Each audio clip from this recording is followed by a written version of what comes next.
Pour cette intervention-là, je vais me glisser dans la peau des parents pour essayer de vous faire sentir un petit peu ce qui va se passer dans leur tête. Et du coup, après, je laisserai la parole à Florence qui pourra effectivement évoquer ce qui se passe un peu plus, juste un tout petit peu plus tard, après l'annonce du diagnostic. Je suis enceinte. Nous attendons un bébé. Nous t'attendons toi, notre bébé. C'est incroyable, dans ma tête, je te pense déjà. Nous rêvons de toi. Moi, je te vois petit, tout petit, presque pas de cheveux et de beaux yeux bleus. Ton père, lui, pense que tu es un garçon. Je crois que ça le rassure. Il te voit déjà grand, courant après un ballon, ça me fait rire. Je commence à me poser plein de questions. Est-ce que je saurais être une bonne maman? Est-ce que ça existe, l'instinct maternel? J'ai acheté ce gros bouquin qui explique comment j'élève mon enfant. Alors ça, c'est du bouquin. 500 pages. Faut vraiment que je sache tout ça? La date approche. Nous sommes à la fois très pressés que tu arrives, mais parfois pas tant que ça. On a peur. Peur de ne pas savoir faire. Peur que ça se passe mal. Quoi? Je ne sais pas vraiment. Ça nous met dans un tel état. Entre bonheur intense et épuisement, rire et larmes, je me sens toute fragile, et ton père aussi, même s'il ne le dit pas. C'est un homme, tu vois. Nous rêvons quel enfant tu seras, quels parents nous serons pour toi. Bien sûr, nous nous imaginons parfaits. Du bio, de l'éco-recyclable, des jouets en bois, une mer de patience, un ciel d'amour et une montagne de découvertes et d'expériences. Quel idéal. Enfin, nous partons à la maternité. Quelle angoisse. Mais je suis si pressée maintenant de te voir. Tout s'est bien passé. Enfin, je crois. C'est un beau bébé, nous a-t-on dit. Félicitations. Et puis, c'est le défilé. Tous tes grands-parents, tes oncles, tes tantes, nos amis, on n'en peut plus. Nous n'arrêtons pas de t'admirer, de regarder ton nez, ta bouche, tes oreilles si petites, tes doigts. Il y en a bien 5 à chaque extrémité. Je me dis que tout va bien, donc. Tiens, la revoilà, cette dame. Une aide-soignante, je crois, ou une infirmière. Elle m'explique qu'on va vérifier tes oreilles, voir si elles entendent bien. Tu dors. Elle te met des petites oreillettes reliées à un boîtier d'auto-émission, je crois. Elle manipule longuement cet appareil. Ça n'a pas l'air de bien fonctionner. Sur son visage, je vois passer une inquiétude. Elle me dit que ça n'a pas marché, qu'elle reviendra demain avec le boîtier. Mais qu'est-ce qui n'a pas marché exactement? Tes oreilles ou sa machine? La nuit, je repense à ce qui s'est passé. Je ne dors pas. Je suis si épuisée et en même temps, je ne peux pas me lasser de te regarder, mon bébé. Est-ce que c'est possible que tes oreilles ne marchent pas bien? Quand on est si petit, c'est pas possible d'être sourd comme un papy. C'est sûrement le boîtier. Mais elle revient le lendemain, la même dame, la même machine, la même inquiétude sur son visage, mais plus marquée encore que la veille. Je n'ai pas eu de réponse sur ces 2 oreilles, il faut que vous alliez voir un médecin ORL à l'hôpital. Mais pourquoi faire? Pour voir si ces oreilles fonctionnent. Je suis troublée, inquiète. Ton père ne cesse de tenter de me rassurer, c'est juste un examen de routine pour être sûr que tout va bien, mais moi je ne sais pas, je ne sais plus. Je sais qu'en rentrant à la maison, j'ai beaucoup pleuré. Le baby blues, il paraît. C'est bien connu comme blues quand même. Je m'inquiète, beaucoup. Je regarde tes oreilles tout le temps. Je regarde si tu réagis lorsque je fais du bruit. Mais tu es si petit et tu dors si souvent. Il faut attendre. 15 jours. Je m'essaye à la patience. Et puis, nous découvrons ce que ça veut dire être parent. Pas si pratique ces couches lavables quand même. Et puis, tu te réveilles toutes les 2 heures pour manger. Les nuits sont vraiment très très courtes. L'allaitement, ça avait l'air génial, mais alors arriver là, c'est pas si simple. Et puis ça fait mal. Nos amis sourient quand on leur raconte nos déconvenues. Bienvenue dans la réalité, effectivement. Et puis le jour arrive où nous allons à l'hôpital. L'hôpital, c'est toujours un endroit où l'on croise tant de monde. Ils ont l'air toujours si pressés. Les blouses blanches, les enfants, les vieux, les jeunes. Tout le monde a l'air un peu inquiet, stressé, triste aussi. Et puis cette odeur aseptisée qui cache mal celle des corps, de la bouffe, de la maladie, parfois de la mort. C'est vraiment un lieu où l'on passe vite, dans l'urgence. On ne peut même pas s'y poser. En même temps, qui aime aller à l'hôpital, qui aimerait y rester? Nous sommes dans la salle d'attente. Et on attend, longtemps. Nous sommes bien des patients, quel beau jeu de mots. Nous, on attend, et eux, ils courent. Ils ne prennent jamais le temps. Ah, le voilà le médecin. Encore un test? Un quoi? Un PEA? Et il faut qu'il dorme? Comment voulez-vous que je l'endorme avec toutes ces lumières et ce bruit? Une pièce calme, Et dans la pénombre, tout au fond du service, et l'attente encore, qu'il s'endorme, que le médecin vienne, que la machine fasse son travail. Et nous voilà de nouveau dans le bureau du médecin. Il sourit moins que tout à l'heure, non? Il est tendu et il dit des mots que je comprends, d'autres que je ne comprends pas. Déficience auditive, surdité, pourcentage sur chaque oreille, évolution possible. Mais notre enfant, il entend. Dans ma tête à moi, tu entends, tu as toujours entendu. Tu es né entendant. C'est toi le médecin, avec tes mots qui le rendent sourd. C'est toi qui le fais devenir sourd. Tu dois te tromper. Bien sûr, tu te trompes. Vous vous trompez, vous aussi, les médecins, ça vous arrive. Je ne peux pas entendre ce que tu dis. Mon bébé est sourd, mon bébé sourd, ça n'existe pas. C'est mon bébé, c'est tout. Je le regarde, mon bébé, je te regarde. Tu es si beau là, à dormir paisiblement. Tes poings fermés, alors que ces gens viennent dire des atrocités, des mots qui n'ont pas de sens, qui sont comme des gifles, froides, dures, violentes, qui font mal, qui blessent très fort. Je ne peux pas le croire, je ne peux pas le voir. Voir quoi? Ce problème, cette surdité, ah non, tiens, c'est vrai ça, je ne peux pas la voir. Et lui, ce médecin, je ne peux pas le voir, je ne peux plus le voir. Ton père est tendu, je le sens mal, en colère, très en colère, comme moi. Ce médecin, on le hait pour ce qu'il dit de notre bébé. Bon, et maintenant on rentre à la maison et c'est tout? Dans la voiture, je pleure. Ton père serre les dents, on ne dit rien. Je te regarde, mon bébé, et tu me regardes avec tes yeux. Tes yeux, oui. C'est vrai que tes yeux m'observent, attentivement. C'est parce que tu n'entends pas que tu me regardes ainsi? Et moi, tu vois que je suis triste, et je sens que ça te rend triste aussi. Je ne sais pas, moi, si c'est normal ou pas. À la maison, nos sens sont en alerte. À chaque bruit que l'on fait, on observe tes réactions. Quand je suis dans la cuisine, je ne cesse de me retourner pour voir si tu as entendu, si tu as perçu le bruit que j'ai fait. La cuillère contre le bol, le verre claqué sur la table. Quand tu dormais tout à l'heure, ton père a même sorti l'aspirateur, mais tu n'as pas bougé. Tu ne t'es pas réveillé. Et si le docteur disait vrai? On en parle avec tes grands-parents, tes tantes, tes oncles, nos amis, la voisine.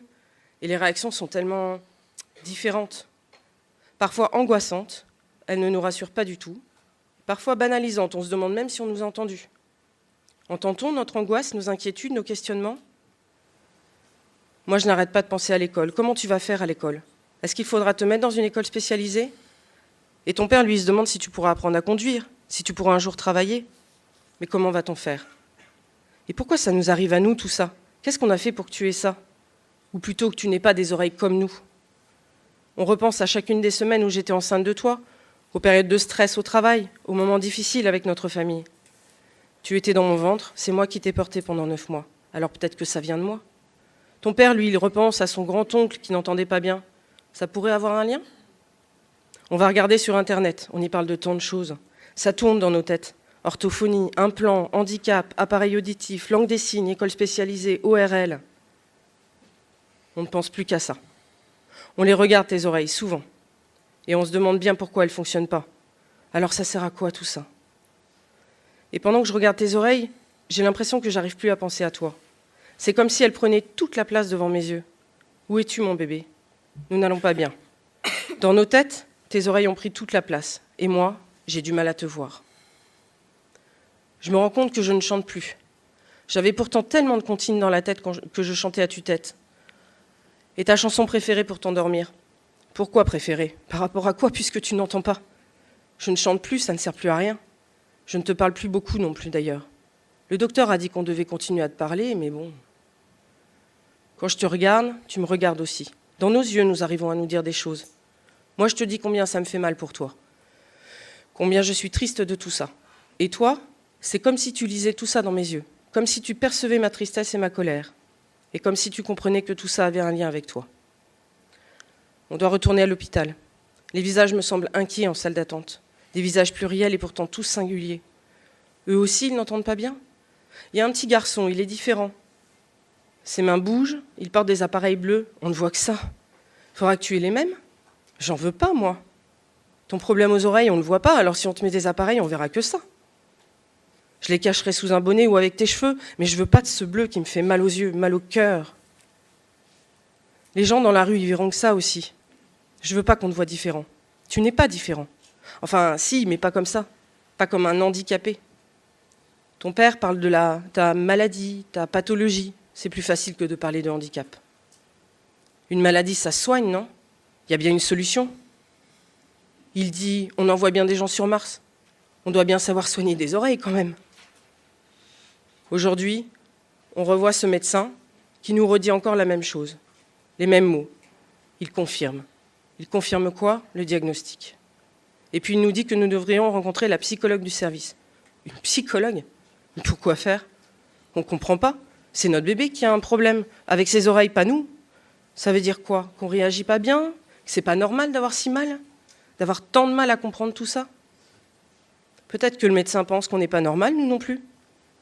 Pas question de la voir. Elle va nous analyser, nous juger, nous évaluer. Et puis elle va peut-être dire qu'on n'est pas des bons parents. Même si ça travaille bien avec l'assistante sociale, non? Mais nous sommes des bons parents? Serons-nous des bons parents pour toi? On n'y connaît rien, nous, à cette fichue surdité. Ça veut dire quoi? Que ça sera très long, qu'il faut de l'orthophonie pendant longtemps? Bon, d'accord, on va aller la voir, cette psychologue, mais seulement pour toi. Moi, j'ai rien à lui dire. Elle nous emmène dans un bureau coloré et calme, à l'abri au fond du couloir. Tiens, elle n'a pas de blouse, au fait. Et pas de bureau non plus, posé entre nous comme une armure. On se met autour de la table basse, par terre, et elle installe un matelas confortable, avec un tapis d'éveil. Et en attendant que tu te réveilles, nous commençons à parler de toi. Et de nous aussi un peu. Un café? Oui, on veut bien. Ça a duré longtemps, cette rencontre. Mais le temps nous a semblé très court. On a beaucoup parlé de toi. On t'a regardé, on t'a observé quand tu t'es réveillé. Elle a dit que tu avais mes yeux, les mêmes cheveux que ton père. Et tes oreilles alors? On a raconté ta petite tranche de vie, le coup de tonnerre dans notre famille. J'ai cru qu'elle allait nous parler que de la surdité, peut-être nous expliquer, mais non.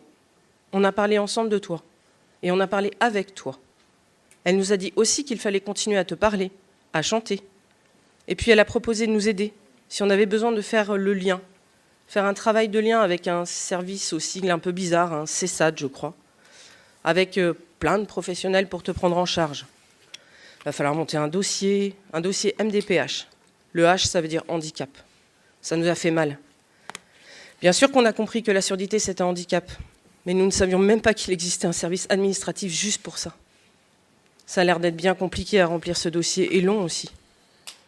Je lui ai demandé pourquoi le médecin insistait tant pour que l'on aille chez l'orthophoniste avec toi. Une orthophoniste, c'est bien pour apprendre à parler, non? Alors à quoi ça sert puisque tu n'es qu'un bébé? Un tout petit bébé, tu ne peux pas encore parler. Et puis combien de temps il faudra que tu ailles chez l'orthophoniste? Combien d'années? 2 fois par semaine quand même. Mais pourquoi faire? Et puis si on choisit les appareils, il n'y aura plus besoin de tout ça puisque tu entendras. Ah, non, ça ne marche pas comme ça.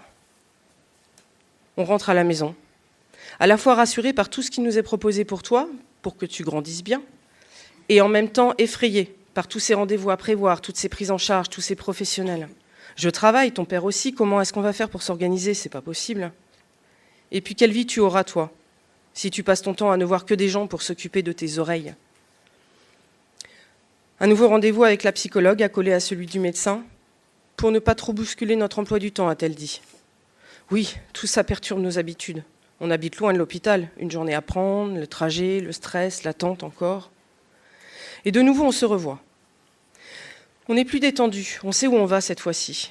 Elle a toujours pas de blouse, et on sait qu'elle fera pas que regarder tes oreilles, même si on est à l'hôpital. Maintenant, on peut parler. Essayer de parler vraiment, de notre enfant, de nos angoisses, de nos rêves perdus, de nos espoirs, de nos souhaits. Parfois, je me demande si ce qu'on évoque, c'est pas trop intime. Pourquoi est-ce qu'on parle de tant d'autres choses que de la surdité? Nos souhaits. On en a beaucoup parlé ensemble, ton père et moi. Nous voulons que toi aussi, tu puisses justement parler et entendre, comme nous, pour être aussi.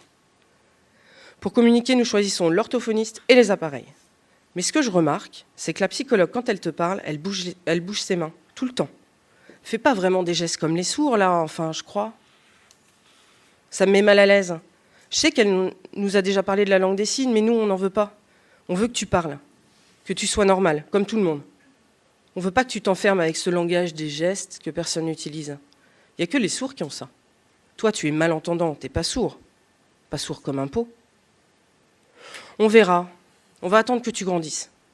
Pour le moment, le plus important, c'est tes appareils finalement. Puis tu es si petit. On peut bien attendre de voir si tout ne va pas rentrer dans l'ordre. Quoi qu'il en soit, la psychologue nous l'a dit plusieurs fois, sa porte reste toujours ouverte. Une petite conclusion. Le temps. C'est le maître mot de la situation finalement. Le temps de devenir parent, le temps de la prise de conscience, le temps de l'hôpital, le temps des prises en charge. L'hôpital et le temps. Quel temps peut-on vraiment y prendre ? Dans l'urgence des prises en charge, il n'y a pas de perte de temps qui compte. De la maternité à la consultation ORL, il n'y a qu'un pas. Une quinzaine de jours à vivre dans l'angoisse ou pas. Parfois à n'avoir pas compris pourquoi. Pas compris, pas reçu ou pas entendu. Ne pas vouloir entendre ce qu'on dit de la malentendance, être sourd à la surdité, c'est bien quelque chose que l'on connaît bien. Et puis, le temps de traitement du dossier MDPH, c'est toute une histoire pour un relais. Un relais, c'est transmettre de la main à la main, le bâton, la situation, afin qu'un autre puisse l'aider à avancer un peu plus loin sur le chemin. Mais sur le territoire, nous ne sommes pas tous logés à la même enseigne. Lorsqu'il n'existe pas de CAMS, comme à Rouen, qui puisse prendre le relais rapidement, les parents doivent attendre l'accord de la MDPH pour une prise en charge en CESAD.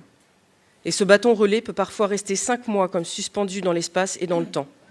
Il ne peut ni avancer ni reculer. Et si ce temps offrait un véritable espace de réflexion et d'élaboration au sein de la prise en charge psychologique ? Parfois non. C'est un arrêt sur image que seuls les temps de rencontre psy ponctuent, comme pour remplir et justifier presque l'attente sans être un lieu fertile. Mais parfois, c'est justement le cas. La possibilité de permettre à la psyché des parents et de l'enfant de se déployer, permettre à ses parents et à cet enfant de s'accorder, de tendre vers une harmonie qui est nécessaire au cheminement de chacun et de trouver éventuellement un peu d'apaisement. Le récit que je viens de vous faire est émaillé de moments de vie qui ont été vécus et qui m'ont été racontés par ses parents, ses enfants, qui m'ont accordé leur confiance et leur intimité dans cette tranche de vie qui est si singulière lorsque l'on découvre la surdité. Pour toute cette confiance et cette authenticité, je souhaite simplement les remercier de ce partage qu'on peut vivre chaque jour. Je vous remercie.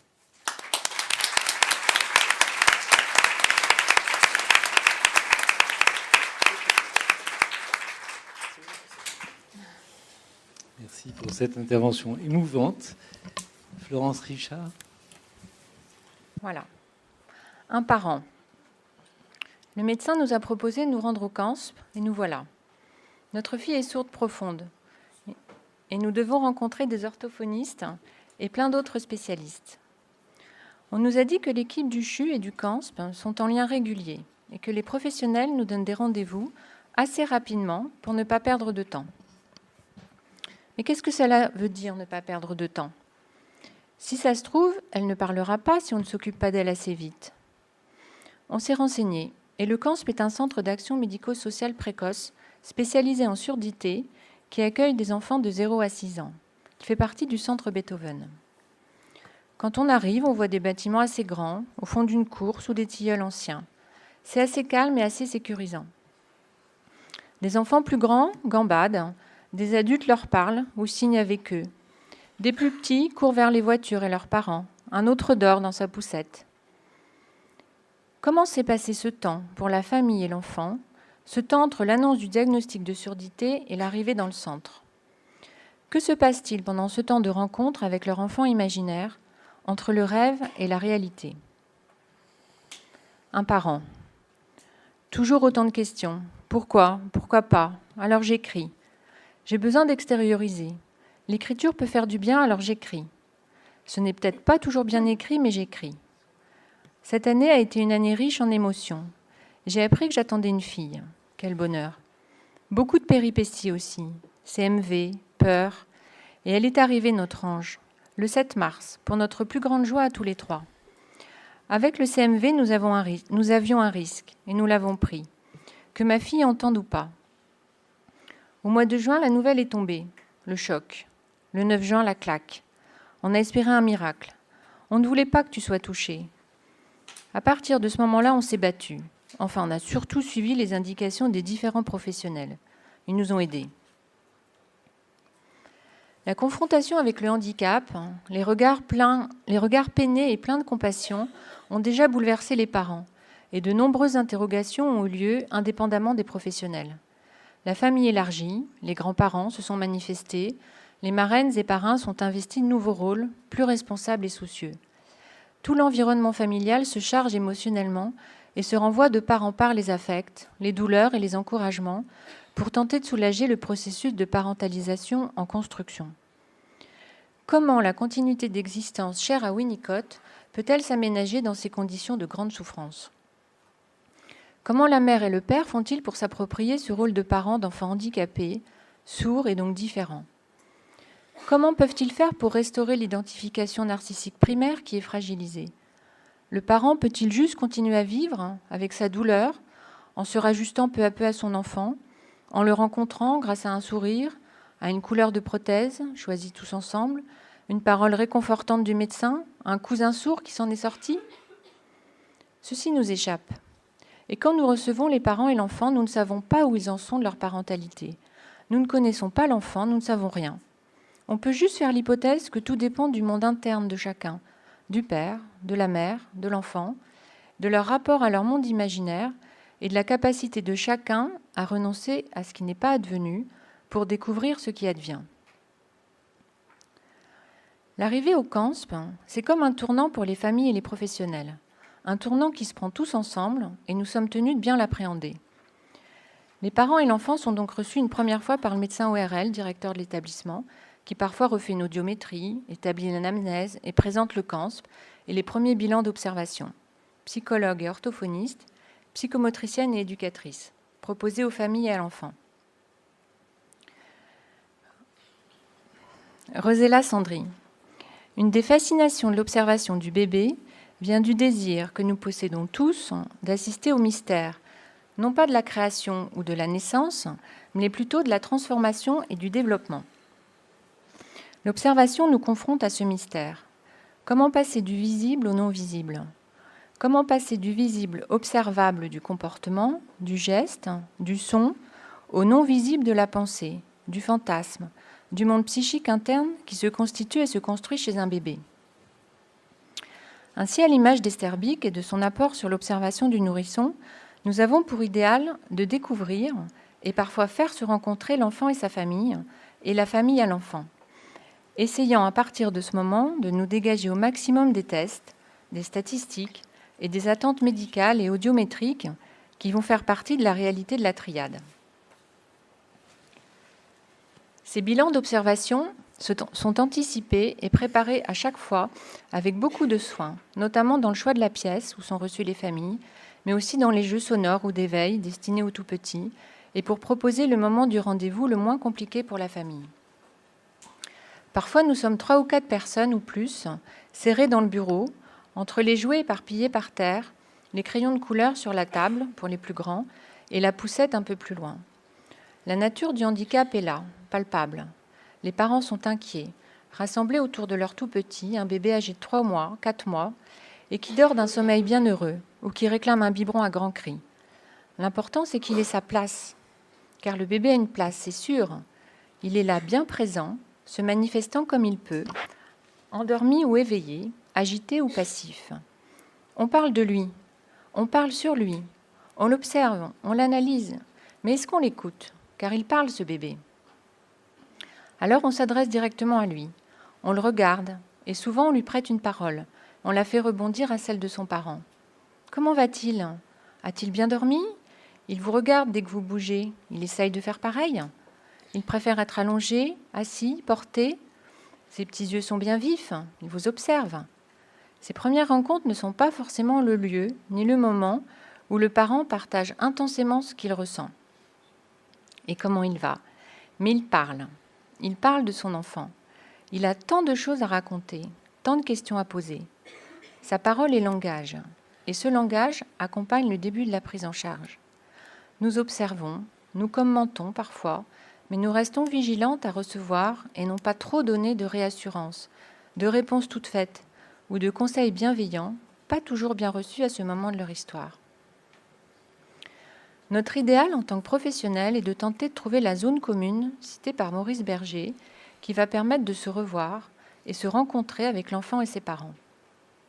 Il va s'agir d'aider la famille à aider son enfant, mais il ne s'agit pas de construire ensemble, car le parent pourrait avoir l'impression d'être dépossédé de son enfant.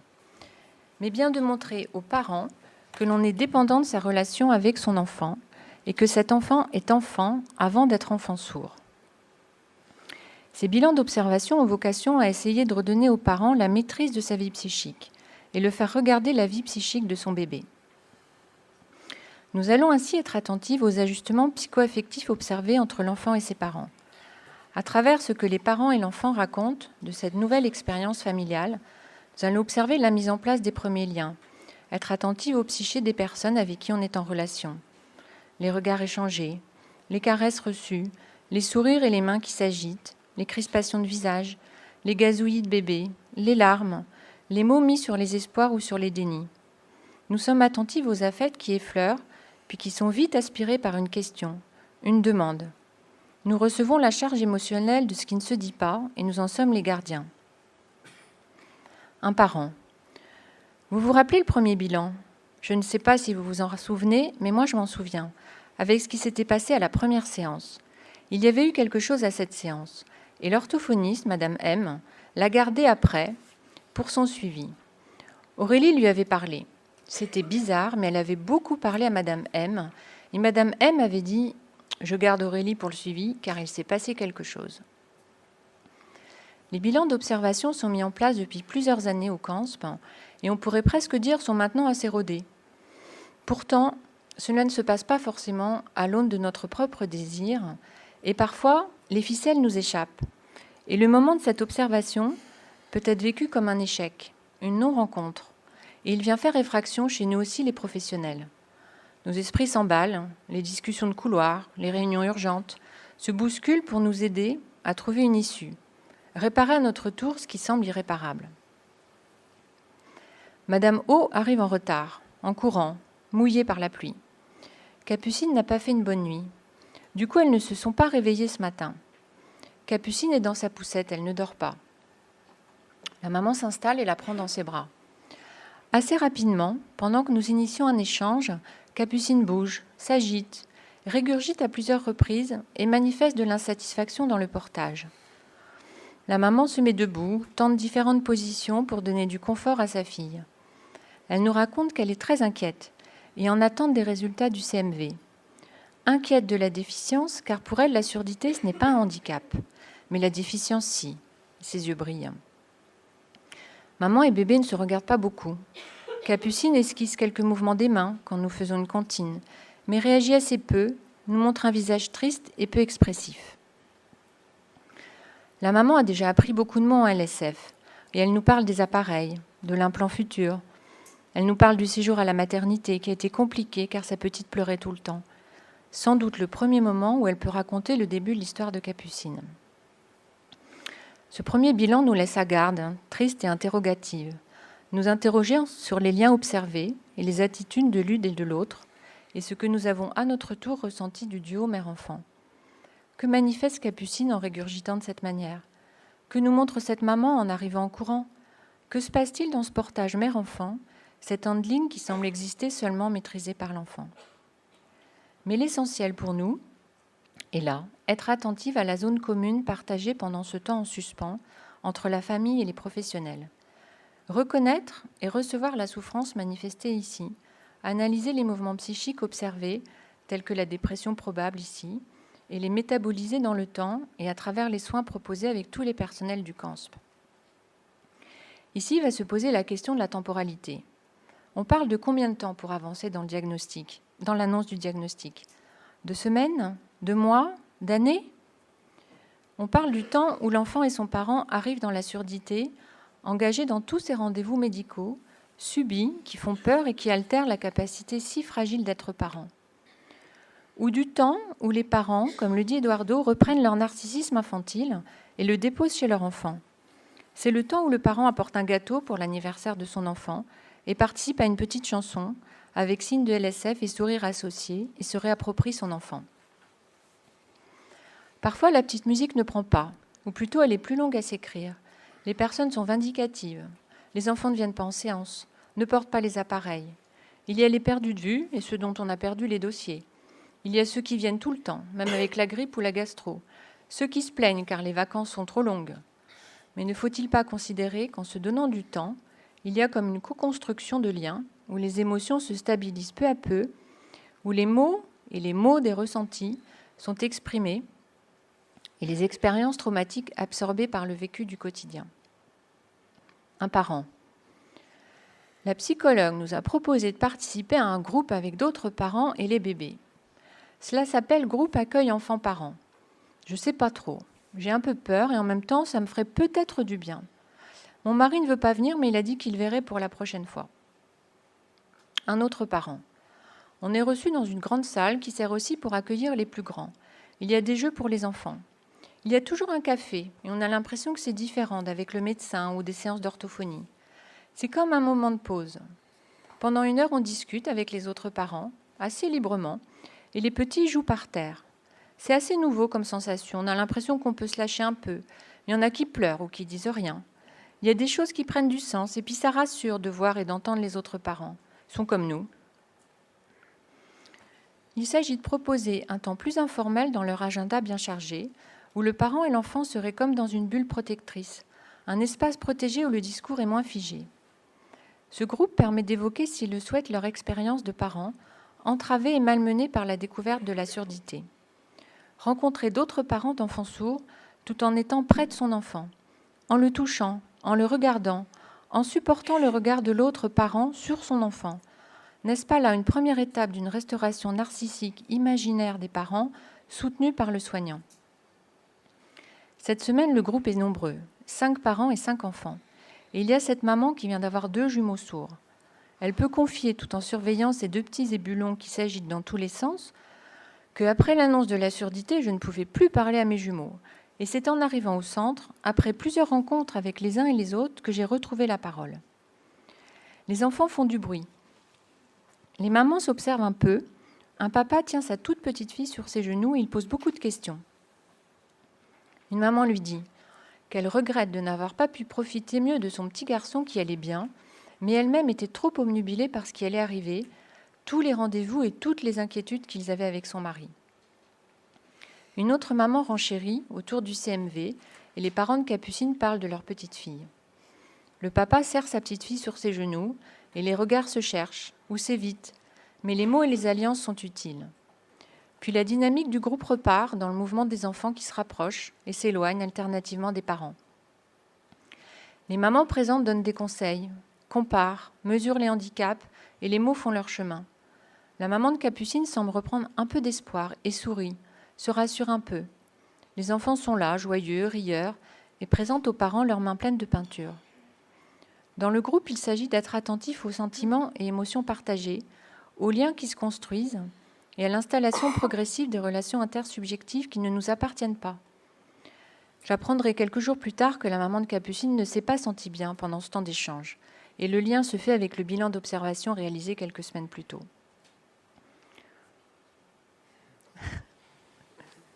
Le groupe accueil enfants et parents permet d'exprimer la lourdeur du rôle parental, tout en portant un regard objectif mais soutenu par les autres parents sur leur enfant. Ce groupe est là pour aider les parents à rompre l'isolement. Il est un lieu de détente pour les uns, un support identitaire pour d'autres. Et les échanges de pratiques et de savoirs sont aussi un moyen de présentation de soi qui se fait librement.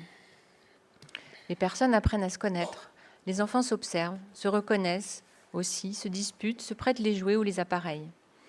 Puis avec les semaines qui s'écoulent lentement, les mamans s'embrassent, s'appellent par le prénom, portent l'enfant d'un autre, se détendent et racontent les derniers rendez-vous, puis soutiennent un autre couple qui arrive.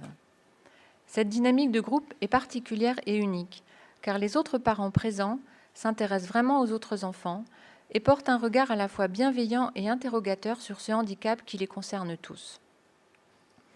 Et le témoignage d'une maman nous fait ressentir l'importance du lien à travers le groupe. Le suivi derrière, après les rendez-vous avec l'audioprothésiste, on s'est vite effrayé. On imaginait plein de choses, mais pas ce qu'on vit là, car on s'est aperçu que tout le monde était humain. Et vous êtes là. Dès le début, on a été très rassurés, on a été accompagnés. On avait peur de se trouver tout seul, une grosse crainte. Et puis maintenant, on fait des séances d'orthophonie, 2 fois par semaine, et on rencontre une musicothérapeute, plus le groupe tous les 15 jours. On a l'impression d'avoir trouvé notre rythme. Il y a un peu moins de rendez-vous et on peut faire un peu plus de choses avec notre bébé. Mais pas question de louper la séance d'orthophonie. Cela m'excite car on voit bien que notre petite fille fait des progrès.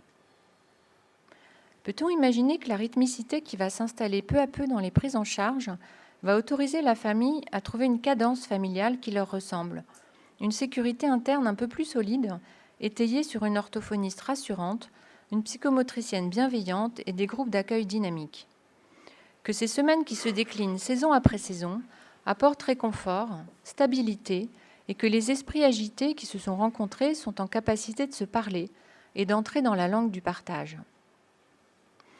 Didier Houzel précise que le développement de la pensée chez le bébé a pour objectif de chercher à pallier les discontinuités, les apports alimentaires, les flux de stimulation, en instaurant un fonctionnement psychique fondé sur la continuité.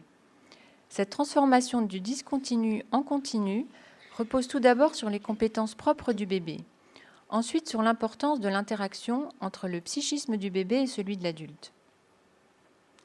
Le professionnel, s'il ne sait pas tout du fonctionnement interne du parent et de l'enfant, se rend présent et disponible dans une continuité presque rituelle, des prises en charge qui peuvent faire office de contenant psychique et de moi secondaire sur lequel s'appuyer, utile à la cohésion du lien intrafamilial.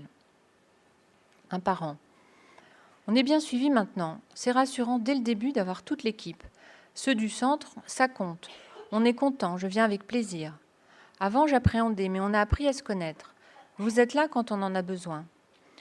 Nos inquiétudes étaient palliées soit avec les séances avec l'orthophonie, soit avec la psychomotricienne. Et puis les progrès de notre fille, elle nous montrait qu'il fallait qu'on se batte. Donc on remonte la pente.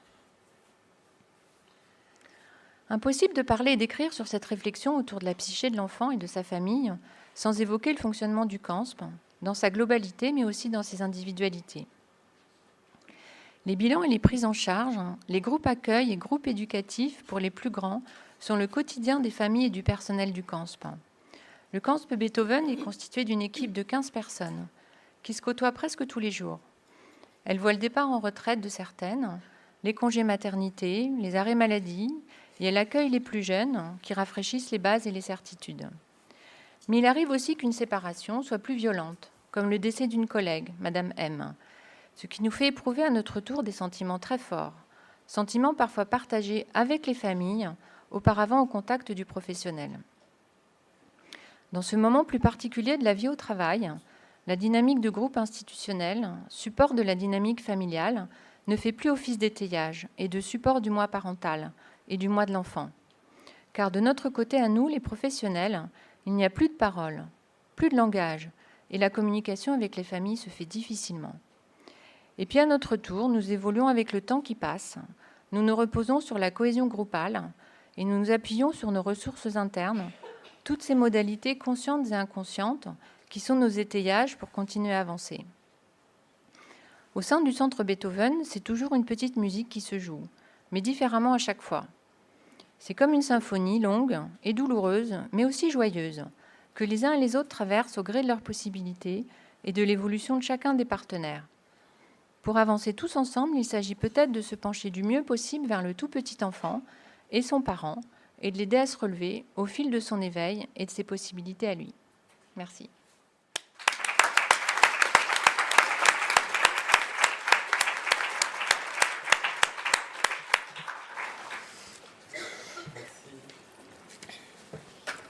Merci Florence Richard. C'est une alchimie complexe, l'accompagnement des parents d'un enfant sourd. Et puis le maître mot, c'est quand même la temporalité. Je pense qu'il va falloir qu'on fasse un colloque sur la temporalité. Donc je passe la parole à Caroline Robichon et ensuite à Gaël Pruvot.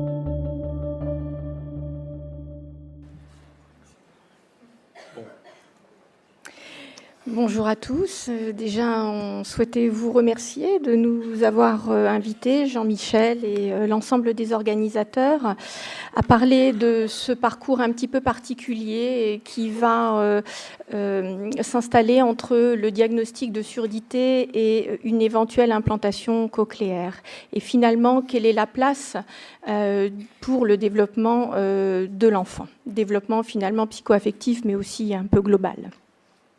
Alors, notre clinique et l'argumentaire également de cette journée et la présentation de nos collègues de Rouen ont suscité quelques questions à notre niveau. Vous m'entendez? Oui. Tout d'abord, quelle place accorder à l'enfant alors que les parents ont à faire face à un diagnostic de surdité qui va faire effraction et les désorganise dans leur psychisme, leur quotidien et leur relation à leur enfant? Quelle place pour l'enfant alors que les professionnels très vite vont se pencher sur son berceau, au risque de destituer les parents de leur rôle, leur fonction, leur place? Quelle place pour l'enfant alors que rapidement des aides auditives, voire parfois surpuissantes, telles que l'implant, vont être évoquées, au risque de se télescoper avec un diagnostic récent et d'entraver le nécessaire travail psychique d'accommodation à la surdité des parents?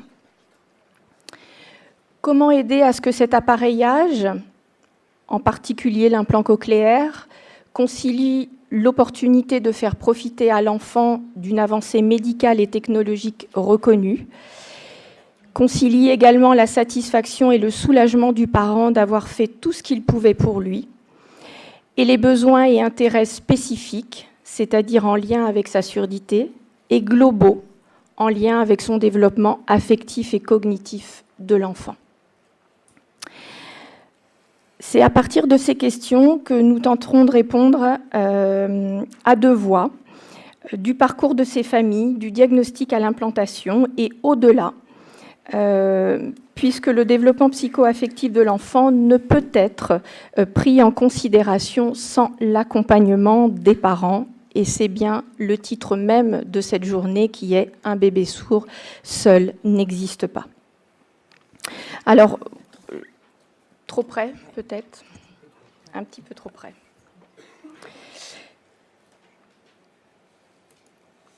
Alors, pour présenter un petit peu le cadre de notre propos, je vous présente aussi la population que nous accueillons dans notre service, qui est une population finalement extrêmement diverse et variée, puisque nous accueillons des enfants du tout petit au jeune adulte, donc de 0 à 20 ans.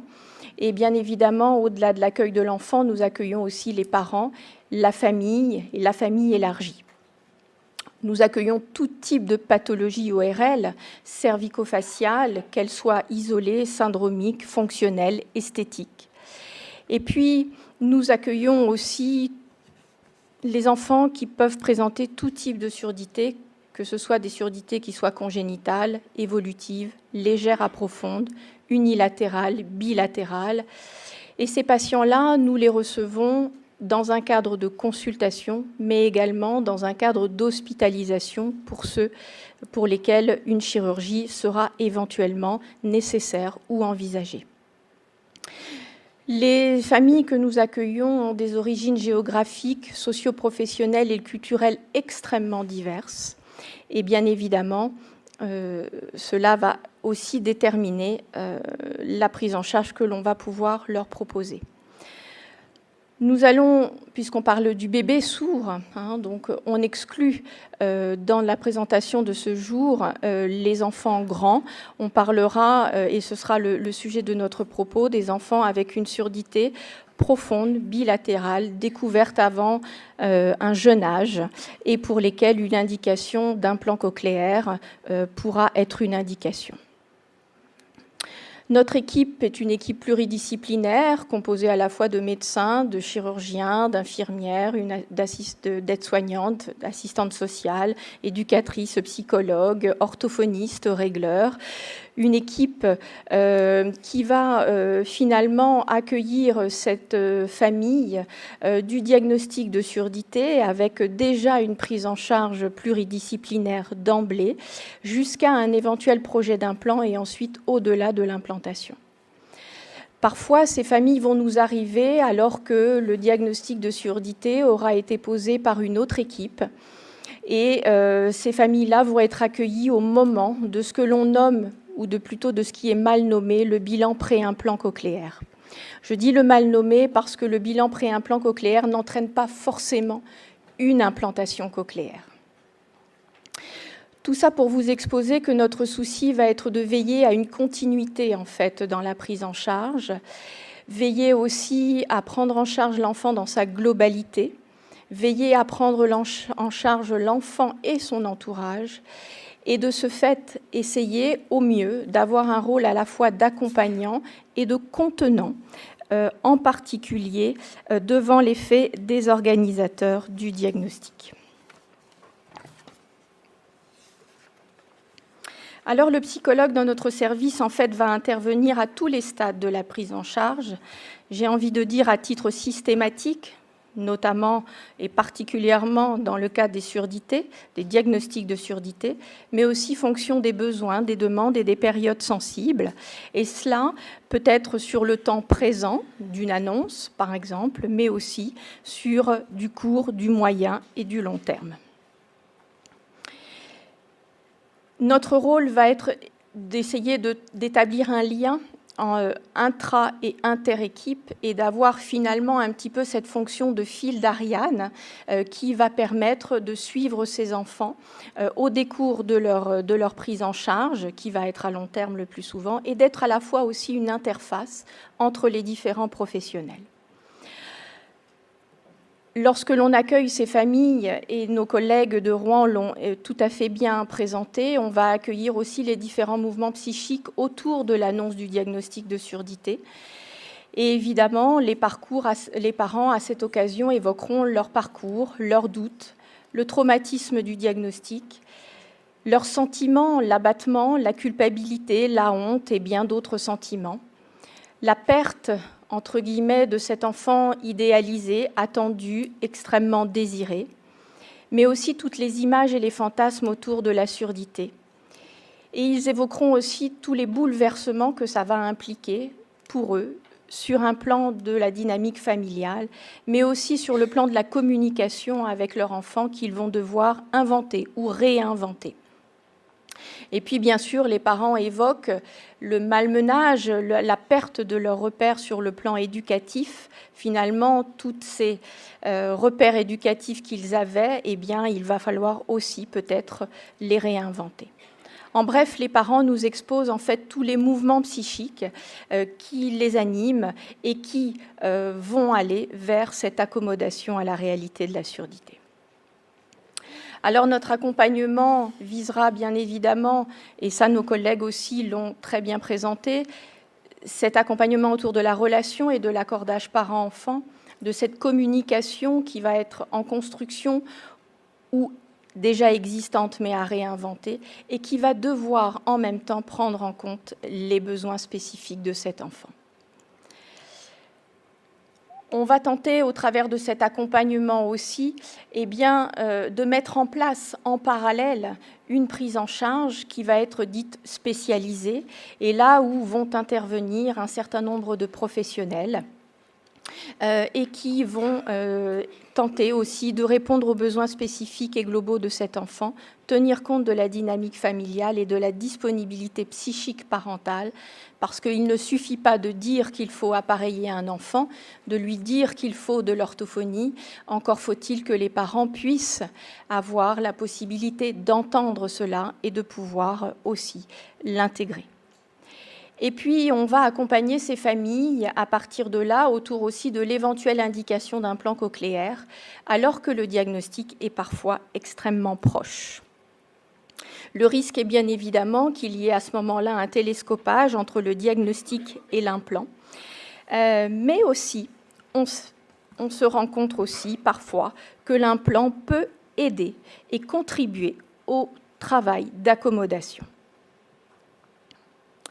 Alors, l'implant va convoquer un certain nombre de représentations, représentations personnelles, sociétales, culturelles, et en particulier, cet implant va être présenté comme cet objet tout-puissant dans l'imaginaire parental, sociétal, parfois médical, mais aussi un implant qui peut parfois être critiqué, attaqué, diabolisé.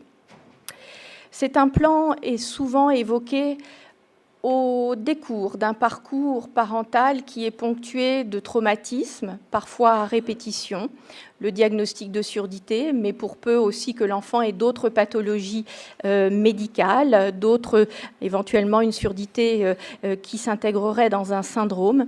Et puis les parents aussi arrivent au décours d'un certain nombre de désillusions parce que, bien évidemment, ils attendent souvent beaucoup de l'appareillage et parfois l'appareillage peut être finalement apporter peu à l'enfant. Alors cet implant, finalement, il a une espèce de pouvoir de réparation qui est renforcé par le recours à la chirurgie. Lorsque les parents viennent nous rencontrer, la plupart du temps, les parents nous racontent aussi ce qu'il en est de leurs attentes, de leurs désirs, finalement que l'enfant parle. La demande initiale des parents n'est pas tellement que l'enfant entende. La demande initiale est souvent celle que l'enfant parle. Finalement, mon lapsus est beau, que les parents parlent aussi peut-être à l'enfant. Ce pouvoir de réparation aussi dans le discours des parents est de tendre vers une vie ordinaire. Finalement, cette vie ponctuée par la surdité et façonnée aussi par la surdité effraie beaucoup, et nos collègues en ont parlé. C'est restaurer aussi l'enfant perdu finalement pour les parents, mais c'est aussi penser les blessures avec la volonté d'être le parent suffisamment bon au sens winnicottien du terme. Et puis, c'est quelque part aussi peut-être pour ces parents tenter d'apaiser une culpabilité, c'est-à-dire, et c'est souvent ce qu'ils nous rapportent, faire ce qui est le mieux pour leur enfant. Parfois, évoquer l'implant pour les parents peut les aider aussi à les restaurer dans leur rôle, dans le sens d'apaiser un sentiment d'impuissance. Et puis, en même temps, de restaurer aussi du lien dans la filiation, puisque par une communication qui pourra potentiellement être facilité, eh bien, peut-être que pour les parents, l'enfant pourra prendre peut-être plus facilement sa place de sujet dans la relation, mais aussi dans l'histoire familiale. Alors, le projet d'implant et le bilan pré-implant, comme je le disais tout à l'heure, bien mal nommé, va être en fait un regard croisé des différents intervenants professionnels, du médecin, de l'orthophoniste et du psychologue, en concertation avec l'équipe de terrain, soit de façon directe ou indirecte. Et également, ce projet d'implant va apporter également entraîner à ce qu'il y ait un certain nombre de rencontres avec la famille, en fonction aussi des besoins de chaque famille. C'est-à-dire que parfois, pour certaines familles, une rencontre pourra éventuellement suffire. Parfois, plusieurs rencontres seront nécessaires. Alors, le projet d'implant, finalement, il va nous permettre d'évoquer, de penser avec les parents et la famille un certain nombre de choses, et en particulier leurs demandes et leurs désirs. C'est-à-dire qu'ils vont évoquer à ce moment-là le parcours qui les a amenés à l'implant, on en a parlé tout à l'heure, leur représentation autour de l'implant, la place de cet implant dans le projet global d'éducation, c'est-à-dire finalement, est-ce que pour eux, l'implant se présente comme une fin en soi ou est-ce qu'il se présente finalement comme une aide parmi tant d'autres? Et puis, ils vont évoquer aussi avec nous, et on va susciter aussi ces échanges autour de la place de l'implant dans la dynamique développementale de l'enfant, c'est-à-dire l'implant, finalement, pour cet enfant, eh bien, comment peut-il s'envisager? Leurs attentes en fonction du développement psycho-affectif de l'enfant, de ses besoins, de ses potentialités aussi. Et puis finalement aussi évoquer avec les parents la compatibilité de ce projet d'implant avec la dynamique, avec l'organisation familiale, parce que ça peut paraître annexe, mais finalement cet implant va nécessiter bon nombre de rendez-vous qui vont se surajouter aux rendez-vous déjà préexistants. Et donc il va falloir que les parents puissent garder une certaine disponibilité et finalement implication sur le long terme. Finalement, ce projet d'implant va permettre d'évoquer avec la famille sa demande ou son refus de l'implant, son désir ou son non-désir de l'implant. Le projet d'implant va permettre aussi de penser la dynamique relationnelle parent-enfant, c'est-à-dire les premières identifications, les jeux de miroir dont on parlait aussi tout à l'heure dans les cas qui ont été exposés, mais aussi permettre de parler avec la famille du tricotage relationnel qui s'est construit entre eux, leur enfant. Et puis permettre aussi d'évoquer la communication avec l'enfant, mais aussi la communication intrafamiliale, donc au sens plus large, c'est-à-dire la place du langage et la place de la langue ou des langues dans ces familles, puisque nous avons aussi des familles multilingues. La prise en compte aussi et l'adaptation aux besoins généraux et spécifiques de l'enfant, et puis évoquer bien sûr le plaisir et le désir de la relation parent-enfant. Le projet d'implant va permettre aussi de penser les besoins et les potentialités de l'enfant, évidemment ce qu'il en est de son engagement dans la relation, ses appétences et ses moyens de communication, son développement, ses compétences, mais aussi ses difficultés, et puis parfois les troubles qui pourraient être associés à la surdité ou les pathologies médicales qui pourraient être associées à la surdité. À l'issue de cette évocation de l'implant avec la famille, eh bien, nous proposons une réunion qui va être véritablement un temps de partage, de discussion et de décision. Discussion parfois houleuse, où nous ne sommes évidemment pas toujours d'accord, et c'est ce qui fait aussi la singularité de nos prises en charge et l'intérêt aussi de notre clinique. Bien évidemment, il y aura les aspects médicaux qui vont être évoqués en premier lieu, c'est-à-dire de confirmer ou d'infirmer l'indication d'un implant, c'est-à-dire est-ce qu'il y a la surdité de cet enfant répond aux critères audiophonologiques. Déterminer également la faisabilité en termes anatomiques et en termes chirurgicaux. Évaluer les bénéfices pour l'enfant au regard des limites et des contraintes d'une implantation, en ce sens que l'implant n'est pas quelque chose de miraculeux, de magique et de réparateur. Et puis finalement discuter autour de quel est le sens subjectif de l'implant pour cette famille, quelles sont leurs attentes, quelle place finalement l'implant va prendre dans la dynamique relationnelle parent-enfant. Et puis en même temps cerner qu'est-ce qu'il en est de l'adéquation finalement entre leurs attentes et le projet et les besoins de cet enfant. Et finalement, et c'est là notre intérêt principal, on va dire, c'est celui d'anticiper le risque psycho-affectif pour l'enfant. Donc notre prise en charge va tenter en fait de proposer un accompagnement et en même temps une expertise que l'on souhaite la plus bienveillante possible au bénéfice de l'enfant et des parents, parce que ce projet d'implant doit être réfléchi par rapport à chaque enfant au regard de ses spécificités et de son développement global.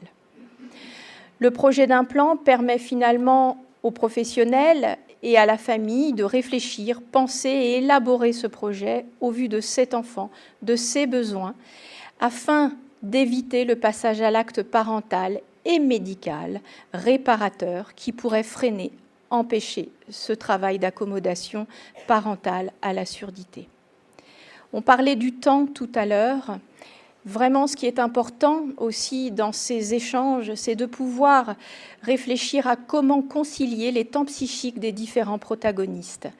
Les protagonistes, bien sûr, sont les parents en premier lieu, l'enfant, mais aussi les professionnels, parce que l'on sait que les temporalités des uns et des autres ne sont pas les mêmes au même moment, et peut-être que le psychologue est véritablement au carrefour de ces temporalités et veille justement au respect de ces temporalités. Et puis, c'est mettre aussi au centre des échanges l'enfant dans sa globalité, avec ses compétences à développer et pas uniquement centré sur le langage. Et c'est resituer l'enfant et ses besoins dans le présent et le court terme, même si évidemment, ce projet, s'il se concrétise, s'inscrit sur un long terme, et alors que les parents et les professionnels courent parfois après le temps. Je pense notamment à des enfants pour lesquels des diagnostics de surdité profonde peuvent être posés très tardivement. Bien sûr, l'accompagnement ne s'arrête pas là. L'accompagnement va suivre lorsqu'une implantation cochléaire sera décidée et réalisée. Eh bien, nous proposerons aussi tout un accompagnement en péropératoire et également en post-opératoire. Mais Gaëlle va vous en parler peut-être de façon plus précise et de façon plus développée que moi au travers d'une illustration clinique. Je vous remercie de votre attention.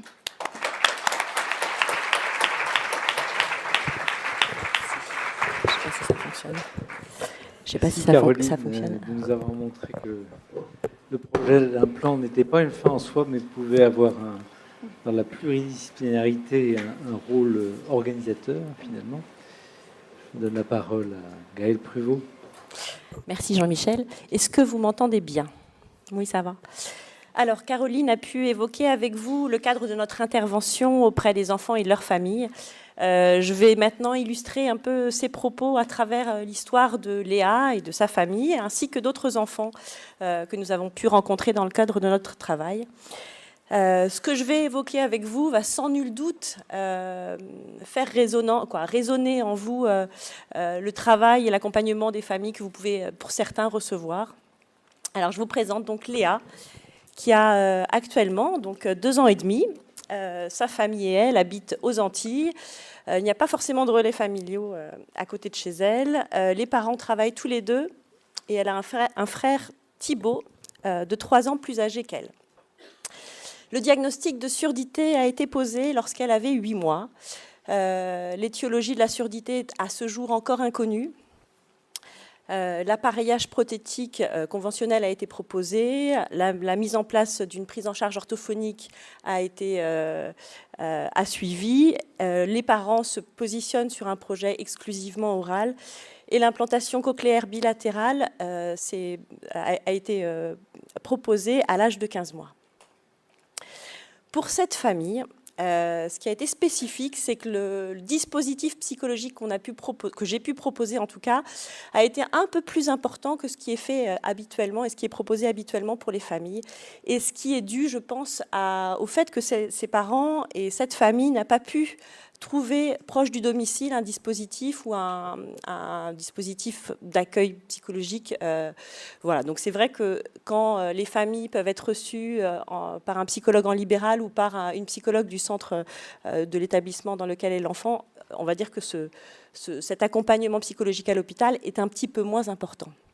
Donc pour cette famille, j'ai pu les recevoir juste après l'annonce du diagnostic, donc à 2 reprises. Puis il y a eu un rendez-vous pour évoquer le projet de l'implant cochléaire. Il y a eu un entretien de préparation à l'hospitalisation et au post-hospitalisation. Il y a eu 2 rencontres aussi lors des premiers réglages, un entretien à 6 mois post-implant et un entretien à 1 an post-implant.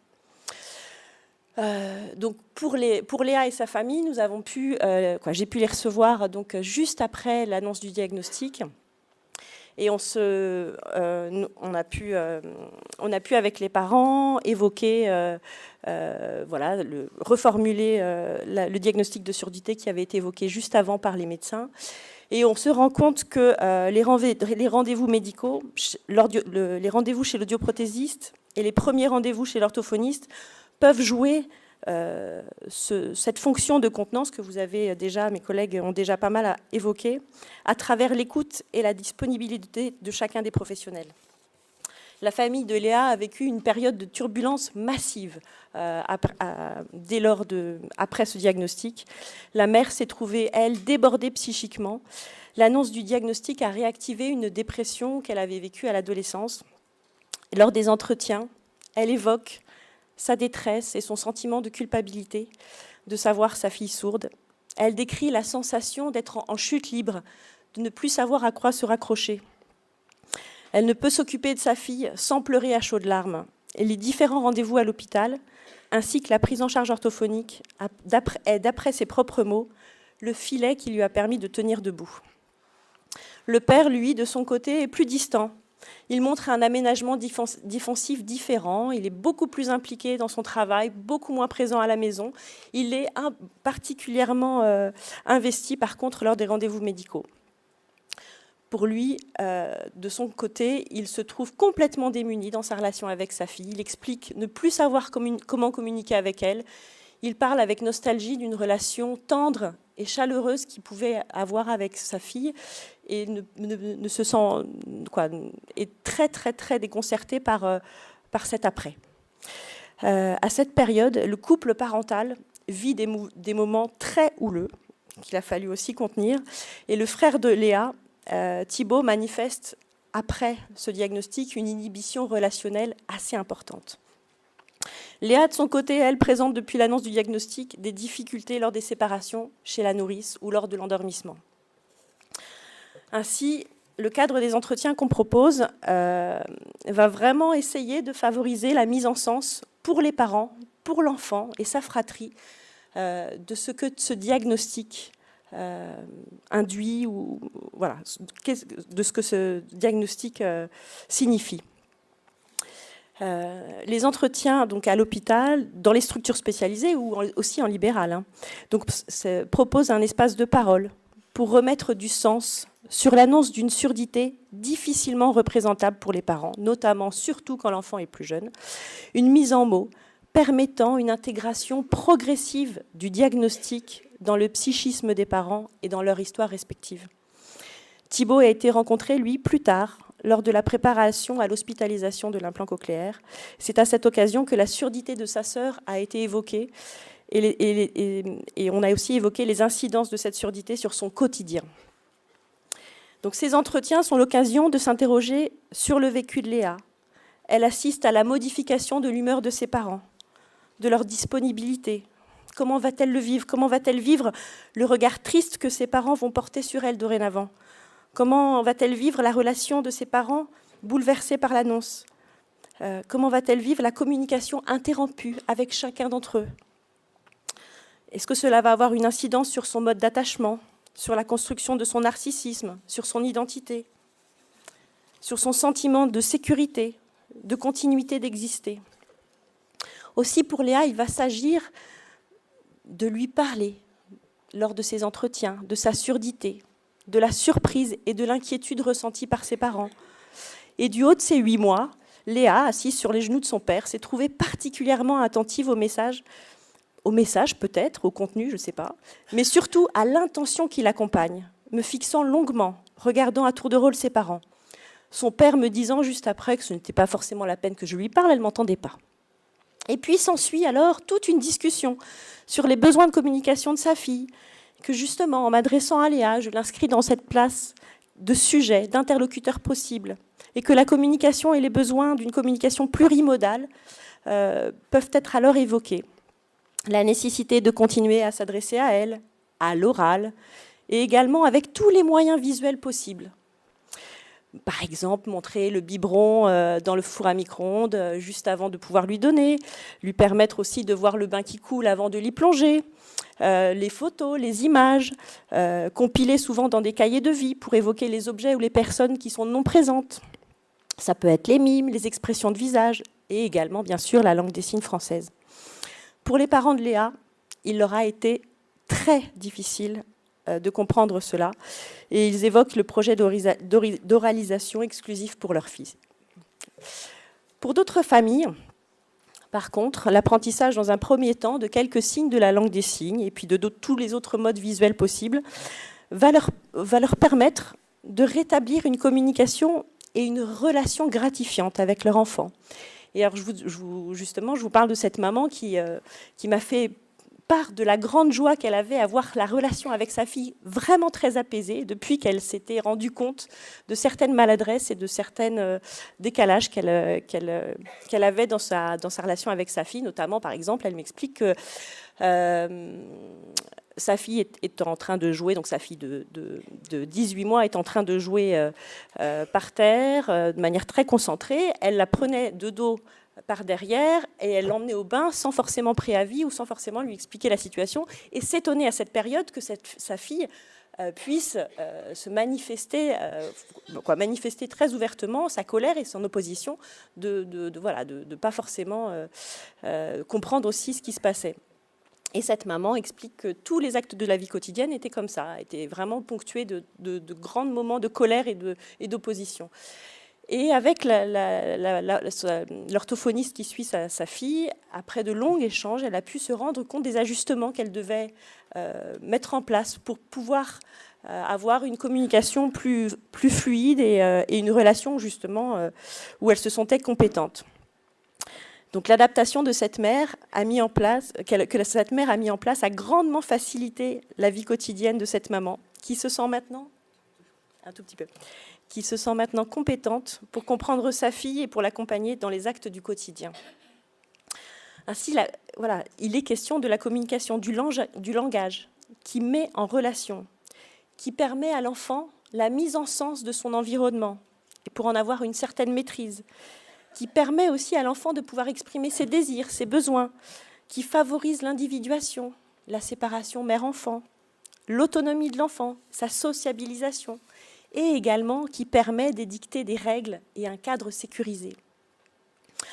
En outre du langage aussi, il est très important de pouvoir pointer les autres compétences et les autres besoins du développement psycho-affectif de l'enfant.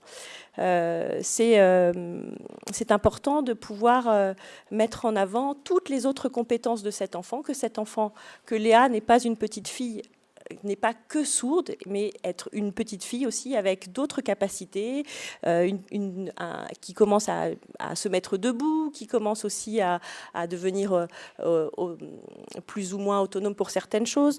Voilà, donc c'est mettre en avant aussi toutes ces autres potentialités. Et c'est également aussi replacer l'enfant dans une temporalité du présent. En effet, au moment du diagnostic, les parents, les professionnels et l'enfant sont projetés dans du long terme ou du moyen terme. Et il est question du projet de communication, il est question aussi de projet de quoi.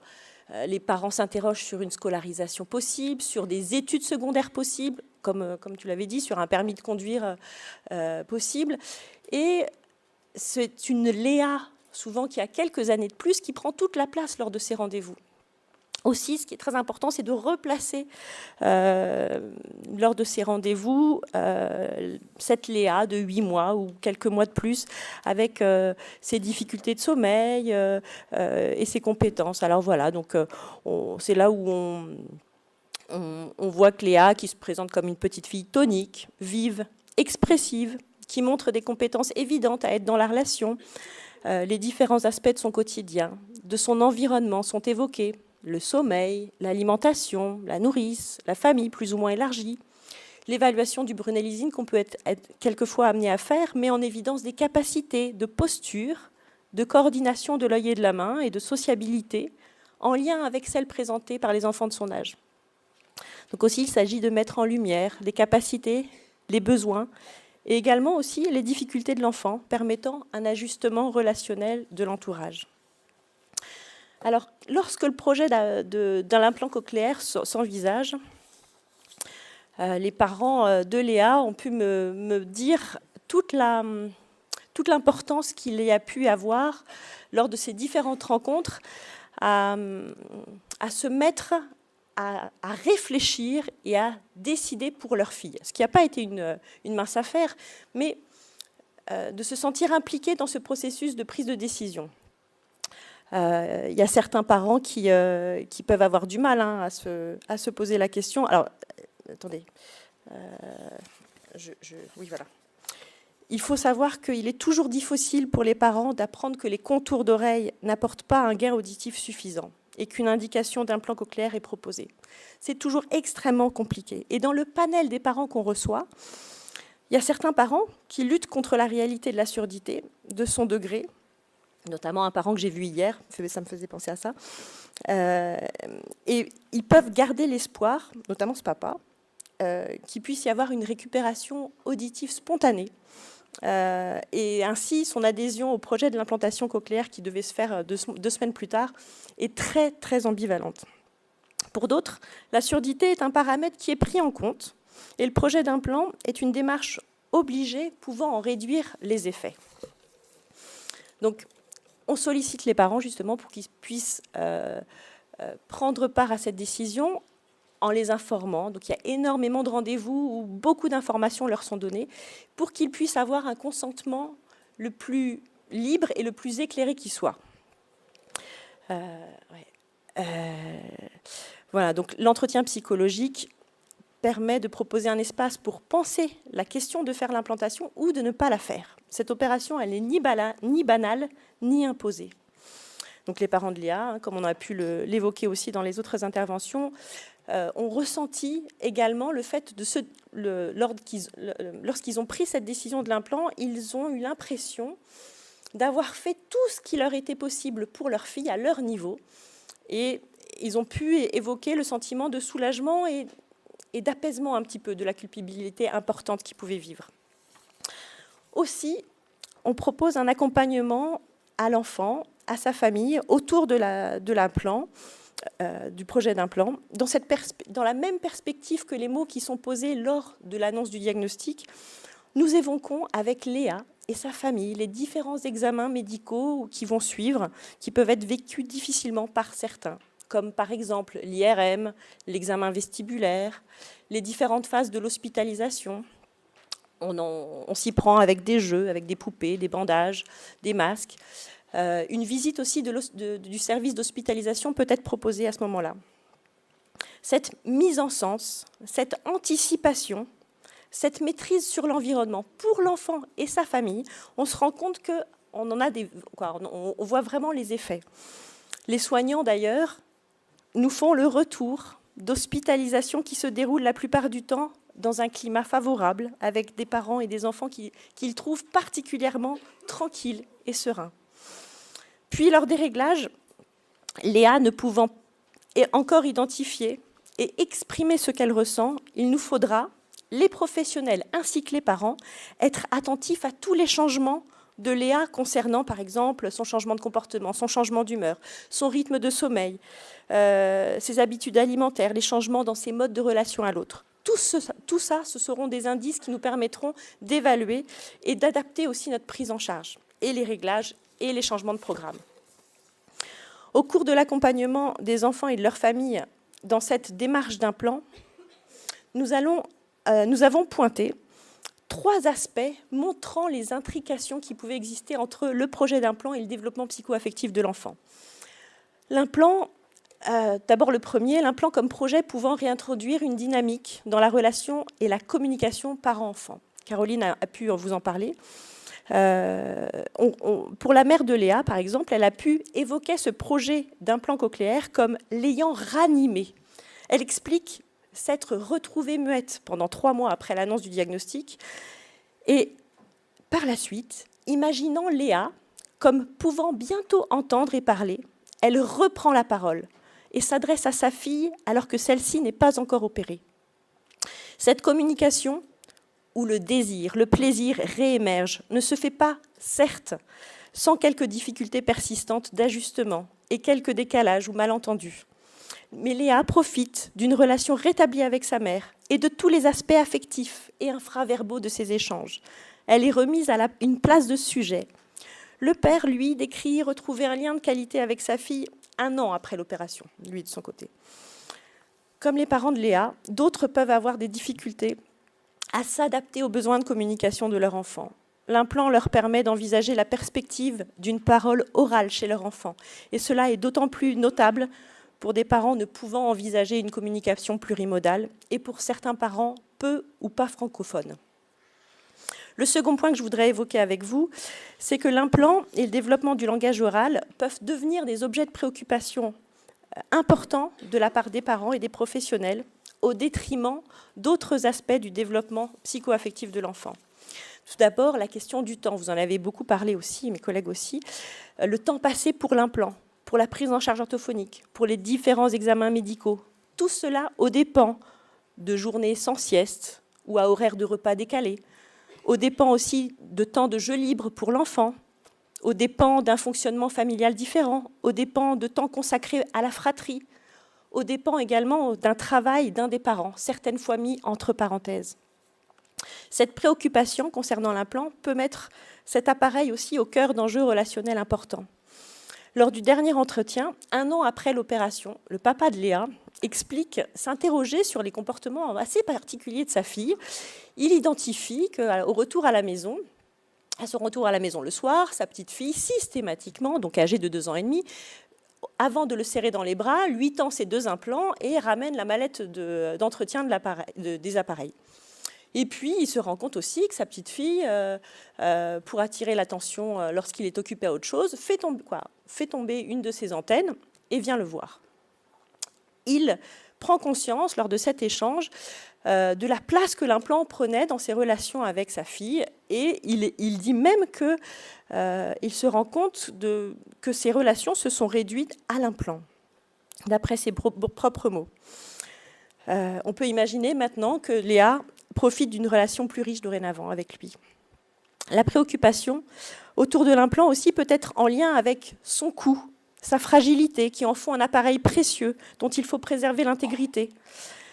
Et également, les inquiétudes parentales peuvent concerner les risques d'infection et de choc au regard de l'implant, crainte de chute, de choc, d'autant plus importante quand l'enfant est jeune, qu'il commence à marcher ou quand il est question de certains sports.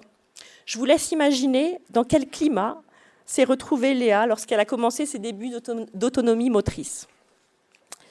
Ces préoccupations vont être très présentes les premières années, puis les familles s'en inquiéteront moins. Certains enfants ressentent cette inquiétude et peuvent en jouer. Ça me fait penser à ce petit garçon de 20 mois qui avait bien compris qu'il pouvait obtenir tout de ses parents lorsqu'il faisait mine, lors de ses colères, de vouloir se cogner la tête contre le mur au regard de l'implant qu'il portait. Léa, elle également, avait bien compris l'impossibilité qu'avait son frère de se défendre quand elle lui prenait un jouet, la mère demandant à Thibaut de ne pas la bousculer ou de la faire tomber. Les préoccupations également importantes des parents et des professionnels peuvent se concentrer sur le développement de la communication orale. Et la maman de Léa, par exemple, peut nous dire très précisément le jour, la date du premier mot de sa fille. Par contre, elle est incapable de pouvoir me dire à quel moment elle a pu faire ses premiers pas. Voilà. Donc, je vais aborder aussi le 3e point. L'implant cochléaire, comme vous l'avez pu voir, fantasmatiquement, imaginairement, répare, corrige la surdité.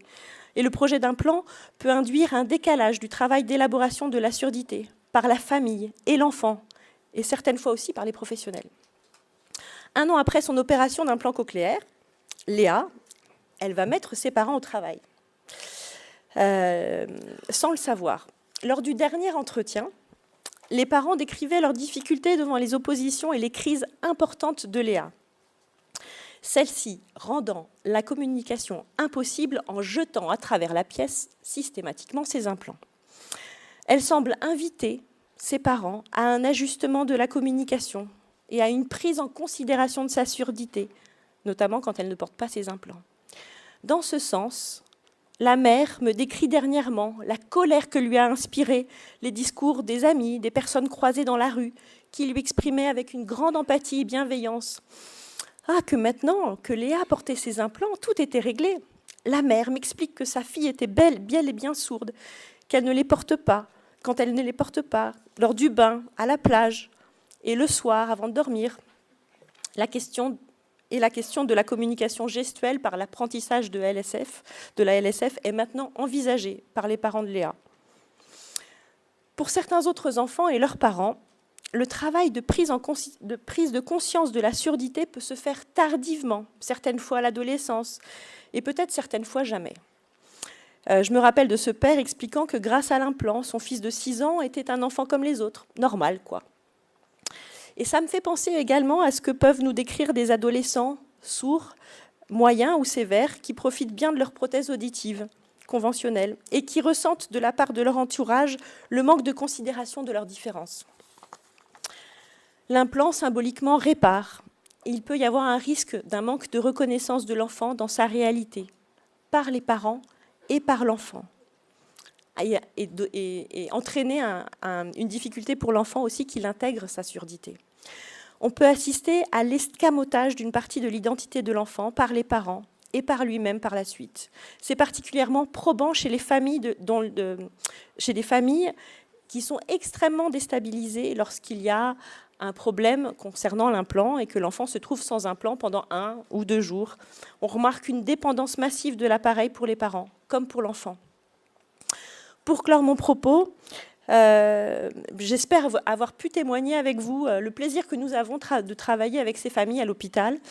Et puis vous l'aurez compris aussi, de notre point de vue, on ne peut prendre en considération le développement psycho-affectif de l'enfant sans tenir compte de sa mère, de son père, de sa fratrie, ainsi que des relations que chacun tisse les uns avec les autres. Dans le cadre du projet d'implant, l'accompagnement psychologique tente à faire émerger un aménagement progressif de la famille aux besoins de l'enfant. Et souvent, cela peut se faire sur du très long terme. Aussi, on se rend compte que ce soutien et cet accompagnement, il est d'autant plus important lorsque les gains de l'implant ne sont pas suffisants, lorsqu'il peut y avoir des pannes ou lorsqu'il y a des problèmes d'infection. Et je te laisse conclure. Oui, je pense que...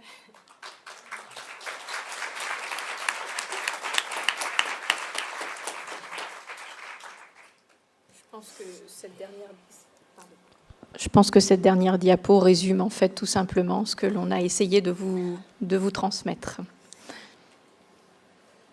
Merci Gaëlle pour cette vignette clinique très fine et très riche et qui nous montre aussi à quel point l'implant cochléaire, cette chose incroyable, peut prendre une place extrêmement importante dans l'économie familiale, mais ça n'est pas sans poser un certain nombre de questions. Donc je propose que nous gardions ces questions qui, j'imagine, nombreuses, pour le débat qui aura lieu après l'intervention du professeur Gols. Donc là, nous avons une pause jusqu'à 10h15. Il y a un café qui vous attend au rez-de-chaussée. Et pensez à vos questions.